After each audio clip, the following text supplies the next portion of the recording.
we've got our local technologist and electric vehicle owner, Matt Dickerson. How you doing, mate? Hey, good morning, Dan. Great to see you. Yeah. Thanks for coming in. Now, electric vehicles, you've got a few of them. Yeah, I've got one. My wife's got one. My youngest daughter's got one. So I'm a bit of a fan of them, actually. How long you had them?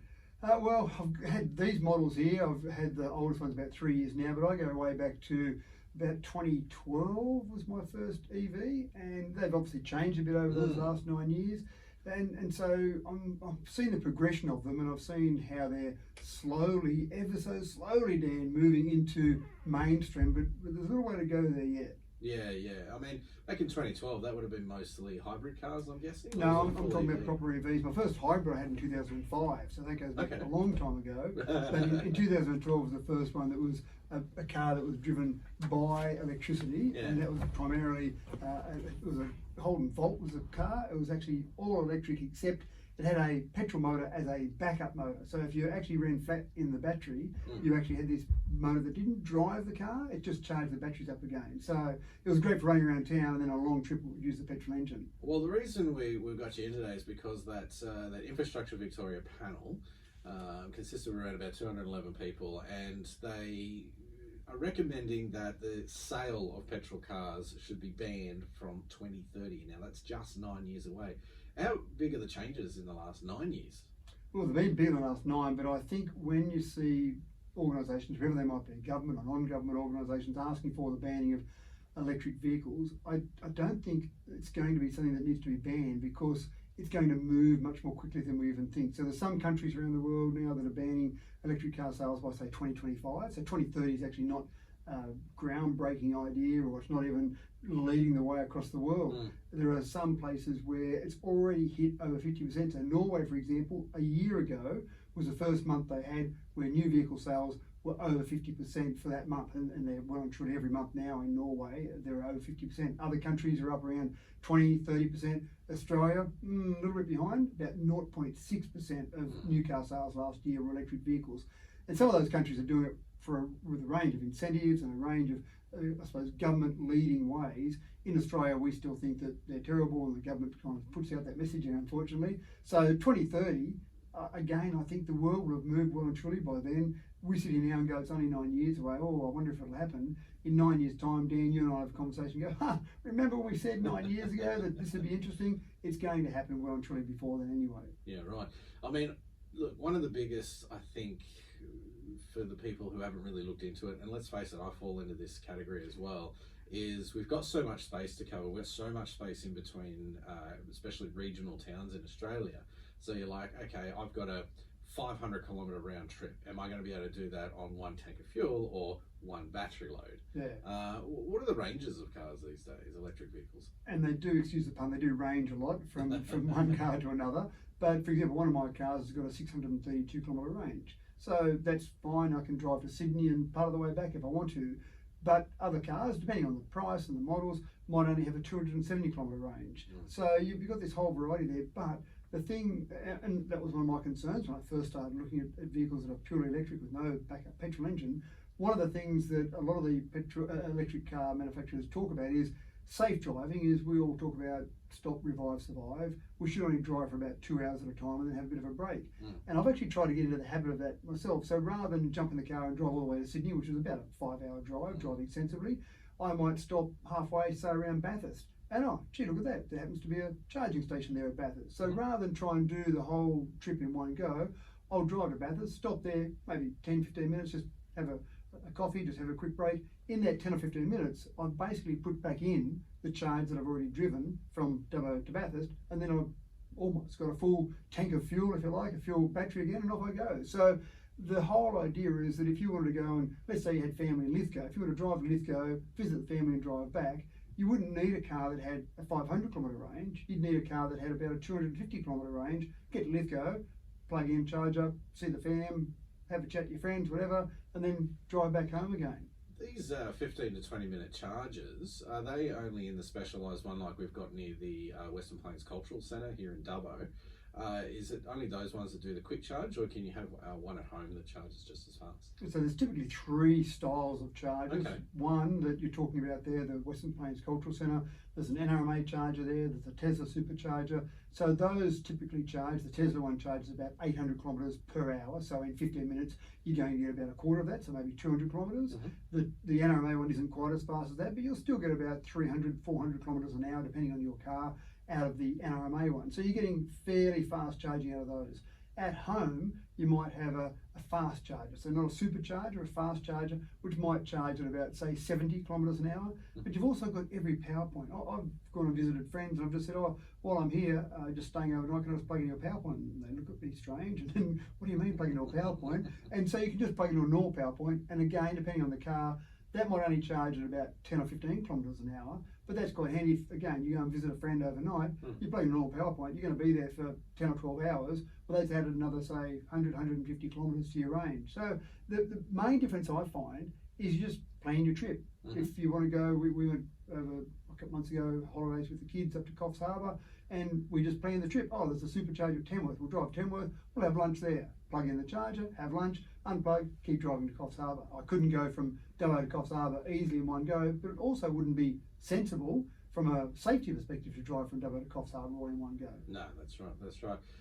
Look, I want to talk about the barriers to the pricing and things like that. Can you just stick around for a little bit? We'll Sure. get to some Aerosmith, and we'll come back and we'll talk about pricing. Excellent. It's Aerosmith, the classic Dude Looks Like a Lady at 6 to 8, and it's all thanks to Macca's. Try their new chicken meal like the McSpicy. It's nice and warm. It'll warm you up, that's for sure. Mac Dickerson, you had any of the McSpicies yet? Oh, look, I won't say my opinion of some of the fast food, so I'll leave that alone. But look at your advertisers. No, look, yeah, but what we do have you in for is talking about electrical vehicles. Yeah. We just talked about things like range and feasibility for it. Now let's talk about costing. Sure. One of the big things, one of the big barriers, sometimes for families or especially single people like myself, is getting a new one. Like, what price range are we looking at these days? Yeah, they certainly are dear from a ticket price perspective. You might start about $40,000 for electric vehicles, up to, I mean, same with any vehicle, you can pay hundreds of thousands of dollars if you want, but the most common ones are probably $40,000 to maybe $80,000, maybe even $100,000 for some of the common ones. But I actually did a detailed analysis because people kept asking me about this. And the number one cost, there was a great report from NRMA many years ago, the number one cost of owning a car is not the ticket price from the beginning, it's the depreciation. So it's the difference between what you pay for it today and what you sell it for in a few years' time. All the other costs, the maintenance, the fuel, all those things add to the cost of owning a vehicle, but the number one cost is that depreciation. And the depreciation for an electric vehicle is much lower. My car, for example, has got 43 moving parts, so there's not a lot to wear out. Brake pads don't wear out because when you brake, you're lifting off the accelerator and using the electric components of the car to brake rather than brake pads to brake. So that cost of depreciation is the number one cost. So I did a comparison between a $50,000 electric vehicle and a $30,000 petrol vehicle, an ICE vehicle. And when you look at the 5-year cost of ownership of those two vehicles, they're about the same. So even though you think, oh, that's 20 grand dearer, if you actually compare the whole total ownership cost of those two cars with all your fuel costs, etc., then it comes out to be about the same. So that's where you need to look at a bigger picture rather than just the ticket price. Yeah, yeah. Well, look, we do have a lot of families in Dubbo, and they will probably need, say, let's say it's a 5-person, you maybe get an SUV. What's the price we're looking at for SUVs? Can you think off the top of your head? I know. There's MG have brought out a little SUV, and it starts at 40 grand. So Okay. there is a $40,000 SUV. Hyundai have got some. You've got, obviously, everyone's familiar with Teslas. They're a bit richer, the Teslas, but you've got different companies that are bringing out a whole range of different cars. In fact, there's 20 new models of electric vehicles that will be out this year in Australia. So yeah, you can start for an SUV for around that $40,000, but you've got various steps up there as you have with any brand of vehicle. Except for your smaller ones like your RAV4s and petrols and things like that. Your SUVs are probably starting around about that anyway.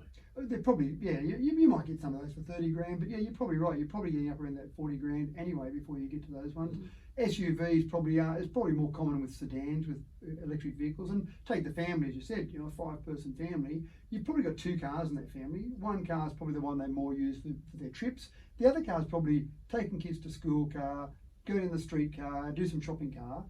There's no reason a family couldn't have of those 2 cars, make the change for one of those 2 to be the run around town car, and the other car they still have for their longer trip car. And that's a quite sensible way to look at the transition rather than throw everything away and say, that's it, I've got to change everything over.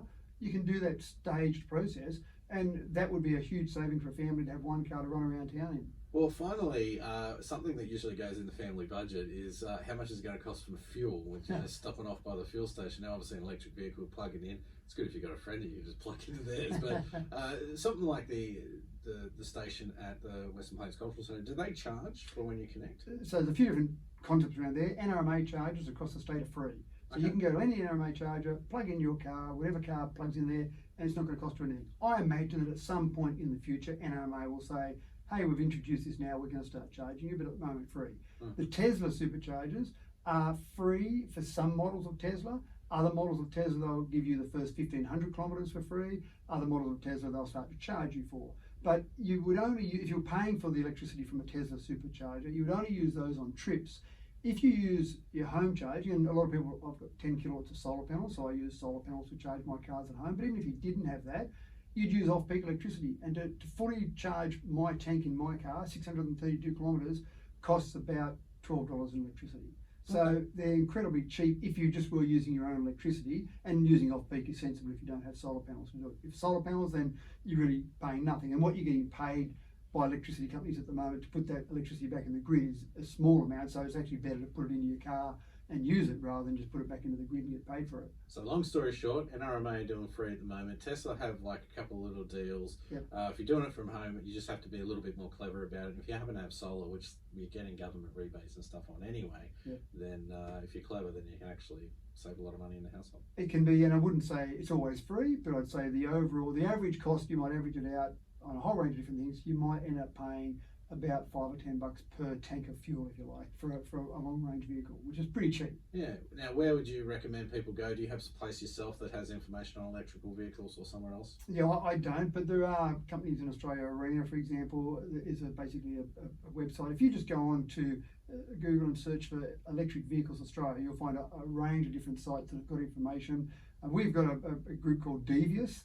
Dubbo Electric Vehicle Interested Owners and Users Group, and we meet at the Western Plains Cultural Centre the first Wednesday of every month at midday. There's usually only about 10 or 12 of us there, but we have random people come along who are just interested. We've always got our cars there, we can show people the cars. There's a guy that comes on that he's converted, he's got an old ute, he converted that to electric. Oh, wow. So there's a range of things there. There's a guy that's got an electric motorbike that he's built there. So there's ones that have been bought off the shelf, there's conversions, but we welcome anyone to come along and just have a chat to us and get an idea from an owner. That's probably the really important thing. Talk to people that actually own it, that actually use it, rather than people who have read something in the paper 3 years ago. Cool. Well, thank you very much for your time. We're going to get to the news and weather, but if you have any questions, jump onto our Facebook page, ZooFM Dubbo, ask away, and we may get Matt back in and answer those questions for you. Sounds great. Thanks, Dan.